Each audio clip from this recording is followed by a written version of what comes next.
Meine Story lautet: In meiner Schulzeit habe ich mich oft gefragt, was bringt mir das hier, was ich hier lerne für mein Leben? Schnell war klar, ich gehe trotz Abitur ins Handwerk. Mit meinen Händen und deren Arbeit zaubere ich den Leuten ein Lächeln ins Gesicht. Ich bin Konditorin und mache aus diversen Rohstoffen und Materialien Leckereien für jeden Gaumen.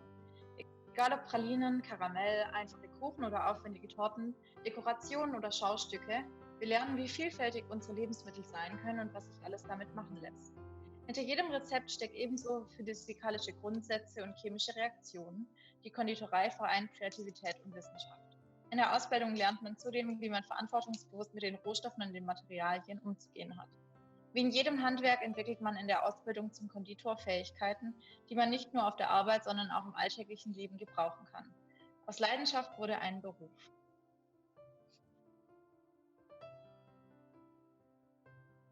Das ist tatsächlich also ich habe ja davor ein Erasmus-Praktikum gemacht in einer Patisserie in Frankreich und da durfte ich Croissants rollen. Die Welt sehen und Neues entdecken. Diese Bedürfnisse weckten in mir den Wunsch, nach meiner Tischlerlehre in die Welt zu ziehen. Ganz oben auf der Wunschliste stand Irland, die grüne Insel mit warmherzigen Menschen und Traumklima, Rugby, traditionelle Musik, bezaubernde Landschaft. Das Leben in Irland läuft etwas anders als zu Hause. Die Supermärkte öffnen jeden Tag, Häuser auf dem Land haben keine Hausnummern und die Straße teilweise keine Namen. Ich arbeitete mit dem traditionellen Zimmermann James Grace bei Grace Design. Und sein Name ist Programm. Traditionelle Holzkonstruktionen und Skulpturen, teilweise mit dem Beil behauen, verzaubern die Sinne. Wir bauten ein riesiges Regal, Schubkasten, Fronten mit Henkel aus einem Stück sowie eine klassische Dachstuhlkonstruktion. Ich lernte ungemein viel über Holz, die Bearbeitung mit klassischen Werkzeugen und das Leben.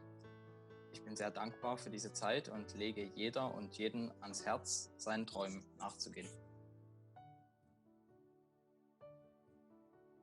So, ein Punkt wurde genannt in der Story, bezaubernde Landschaft. Glendalough, Irland ist aufgeteilt wie auch Deutschland in Bundesländer, die nennen sich dort Counties. Und das ist das County Wicklow und etwas sehr Berühmtes dort sind die Wicklow Mountains. Keine Ahnung, ich sag jetzt mal,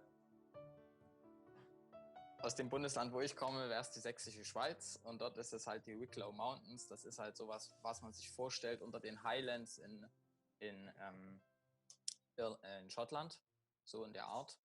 Genau.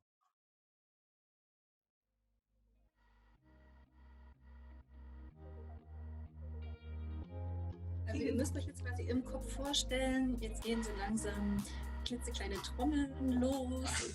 Musik könnt ihr jetzt leider nicht hören.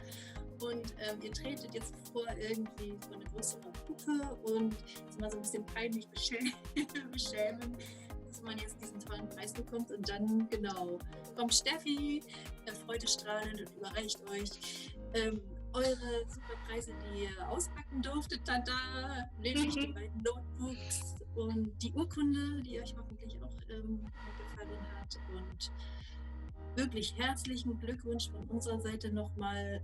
Manchmal zahlt es sich aus, wirklich, wie du schon sagst, Richard, dran zu bleiben und bei Sachen mitzumachen und Augen und Ohren auch offen zu halten und zu gucken, genau, wie man da sich gegenseitig unterstützen kann. Und ja, herzlichen Glückwunsch.